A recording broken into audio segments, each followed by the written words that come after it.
I have a bit, more than a bit of what I call perfection paralysis. I have traditionally had a hard time finishing things because I want to feel like I can get it perfect before I let it go into the world. Cue Elsa's song from Frozen, which, by the way, my professor literally played for me while I was sitting in class, paralyzed over wanting my project to be perfect before I published it. Perfection paralysis sound like something you've experienced before? Have you ever let not knowing what to do in the gym, what meal plan to follow, or how many miles you should run be a reason not to even start? I know people who spend a lot of time on social media collecting recipes, saving workout ideas, and never actually taking action. That is why I want to share with you today that imperfect action beats perfection every time. Welcome back to Strength for the Journey. I'm Debbie. I'm an online personal trainer, and I spend my time helping real folks get strong for real life. As I record this today, it's my 48th birthday. So that gives me exactly 3 years to tackle the challenge of running a half marathon in under 3 hours before I turn 51. If this is your first listen, I shared my big 3-year running goal in the first episode. You can hear all the details about why I chose that goal in episode 1, which I've linked in the show notes for you. Have you ever had a goal that never even got off the ground because you were waiting for the perfect time to start? I definitely have. Before I dive into the full episode, let me give you a little update on my own first imperfect actions of the last couple of weeks. In the first episode, I shared with you that my main goal for January is to just get back to a consistency with my training that has been missing ever since we moved. My aim was for 2 cardio sessions and 2 strength training sessions per week. Week 1 went pretty smooth. I lifted on Monday, did my first incline walk on the treadmill Tuesday. I lifted again on Thursday and did my final cardio session Saturday morning. All 4 of those went exactly as I had calendared them at the beginning of the week. Week 2, well, not so much. When I sat down to schedule the workouts that Sunday, I scheduled them exactly the same. Monday went well. I got my lift done, but then the first curveball came my way. On Tuesday, we found out early in the day that our friend's son had a home basketball game right after school. This was likely going to be one of the only times that both Stephanie and I would be able to watch him play together. I was supposed to do my cardio session as soon as I got home that day. But instead, I took advantage of something that I thought I might lean on later in this process. I went to my friend's house and I used her treadmill to complete my cardio session during my lunch break. It worked, but let me tell you what, I think it's time that I need to pack some shorts to keep in the office. Doing a zone 2 incline walk in jeans, it was not the best, but I got it done. The nice thing about that flexibility is that we had a really great time that evening. The game went to overtime. Our friend's son hit some free throws at the end to help ice the win.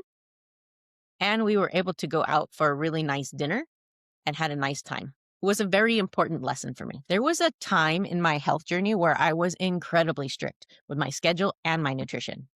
Being that focused has its time and its place, but part of giving myself this 3-year cushion is so that I don't have to be so focused and strict. It was important and really enjoyable to spend time with friends on a whim and not let my schedule dictate my life. It helped that I had an alternative. I felt great knowing that I got my workout in and was able to enjoy a great evening. Having said all that, I can't lie. That change in the schedule did throw me off my game a bit for the rest of the week. My work schedule was also a little off because I was training at school sites on Wednesday and Thursday. One of my clients had to move their schedule because they needed some flexibility of her own, which meant instead of having both clients on Wednesday like I usually do and getting my own workout done on Thursday, I had one client Wednesday and the other one came on Thursday. That meant I had to be a little bit flexible with when I was going to get my own workout done. And it didn't happen on Thursday like I had originally planned. I promised myself I would do it Friday, but Friday after work, guess what? I did not want to do it. I still had a strength session and a cardio session on the schedule for the week. I knew I couldn't push my workout off another day, but I did give myself a little bit of an out. Right now, my cardio sessions are only 20 minutes and a strength workout takes around 45. So I flipped them. Got to give credit to Stephanie on that one because it was her idea. It worked out great. I did a session on the bike with the garage door open while she took off the last of the Christmas lights.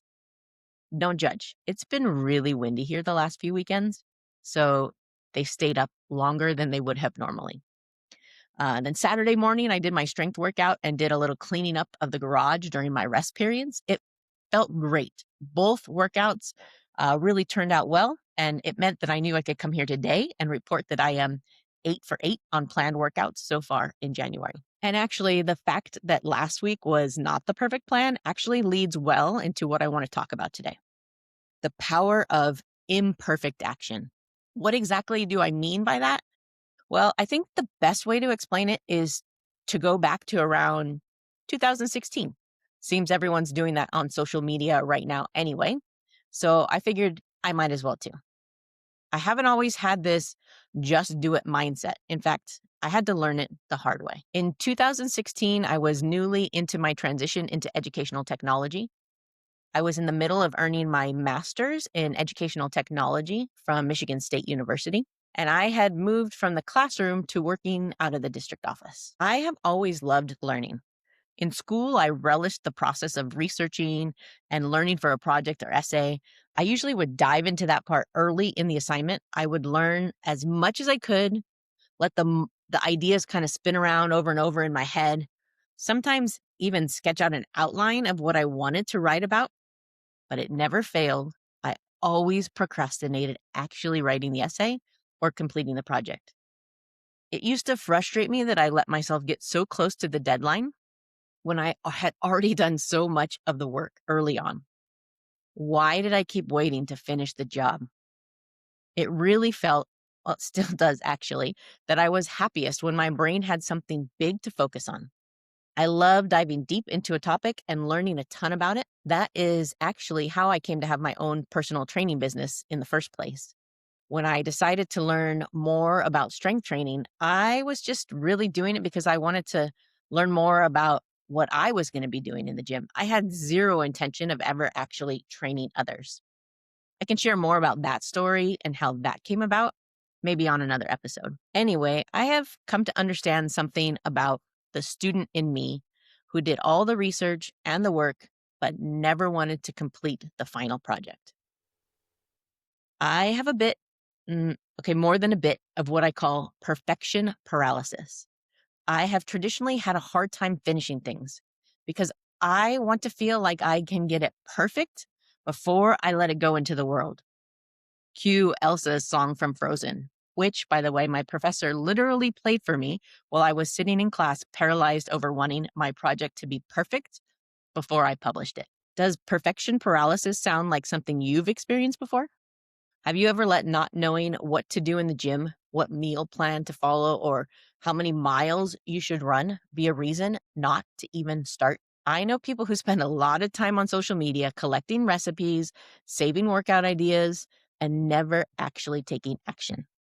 That is why I want to share with you today that imperfect action beats perfection every time. So, how did I finally get to a place where I don't let perfection paralysis beat me? Two big things helped me get over that bump. The first is that master's program I said I was in the middle of 2016. Because the program is based in educational technology, all of our work, every assignment we did had to be published on a website that we had to create. This was a big mental challenge for the perfectionist seeker in me. Not only did I need to complete my work for my instructor, I also had to publish it on the internet where literally anyone could find it. Interestingly, now that I post on social media for my business, I have a much better understanding of how unlikely it was that many people would actually randomly stumble upon my work and even look at it. But at the time, it did not help my perfection paralysis. One of my favorite assignments from my first class was called the Network Learning Project. We had to pick something we always wanted to learn how to do and learn how to do it using only the internet and document it in a video of our own. We had to use YouTube and online help forums to learn and complete this new thing. In 2026, that might not seem like that is much of a challenge. I mean, even my father-in-law, who's in his 70s, turns to YouTube when he wants to learn something new. But in 2014, when I was doing this project, it wasn't quite as common to use this networked type of learning. I decided to learn how to make floating shelves for my cats. To someone else, it was just this DIY video, but to me, it was a nightmare of perfection paralysis. I had to record myself doing something that I didn't know how to do, using tools I wasn't comfortable with. And then the scariest part, I had to put it on YouTube for the world to see. It was messy. I was learning as I went, and I felt completely exposed. But that video now has over 1,000 views. It wasn't perfect, but it was the first time I realized that good enough could actually help people, or at least entertain some cat lovers. The second thing I learned from the MET program at MSU came from participating in something that they call quick fires. These are mini challenges that are time crunched. Think of the cooking show Chopped, but apply it to tasks in educational technology. One more side note that will matter a little bit to this story. I completed my master's by taking some classes online, and then I spent 2 summers in Ireland to complete the other classes. Well, in my first summer, I failed miserably at these quick fires. I say failed. We didn't actually get graded on them, but I struggled. Perfection paralysis to the max. A time crunch, having to complete a task, then present it to the class, forget it. I screwed up every single time. My poor classmates who got stuck with me on those quick fires during that summer, well, I still feel a bit bad for them. By summer 2, I had finally started to understand. Completing a quickfire was not about a perfect end product. We were specifically given a time crunch. Some resources were just distractions, all to help us learn to think more quickly on our feet, make quick evaluations, and make decisions that would allow us to move forward quickly. My second summer of quickfires is when I started to really come to embrace imperfect action. Getting something done was better than overthinking, spinning in circles, and having nothing to present. There was just as much learning to be found in the process of doing as there ever was in the safety of that research phase. The MET program first helped me get over my fear of making my learning public, but I think it took until our district transitioned to distance learning because of COVID to help me really get over perfection paralysis. As an EdTech TOSA, it was my job to help teachers transition from being in the classroom with students to being able to reach them through a computer.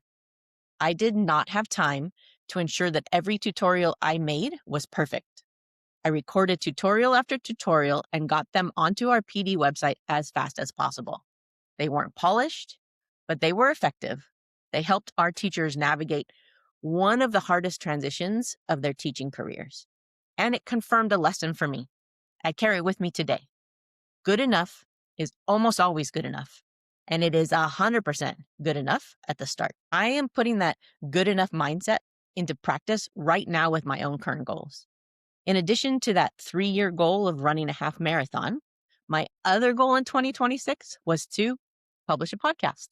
So as you're listening along, you're actively partaking in one of my goals.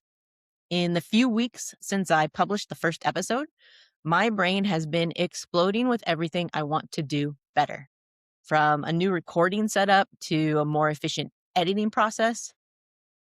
In the past, I would have waited until I mastered all of it before launching. But now I know that I'll learn more by simply creating these episodes than I ever would by just watching more tutorials. I'm okay with these early episodes being far from perfect because they're helping me grow. That's actually one of the main reasons my coaching clients tell me they feel comfortable working with me, because I'm still actively in the thick of my own journey, fitness and otherwise. By sharing this podcast now, as I'm just starting out on this 3-year goal, I hope that you will see that you don't have to be finished to be successful. You just have to be willing to start. This is true for this podcast. It's true for training for a half marathon. And it's true for whatever goal you're staring at right now. You just have to start. Making mistakes and learning from them is the only way you actually grow. So Why does all of this matter for your fitness journey?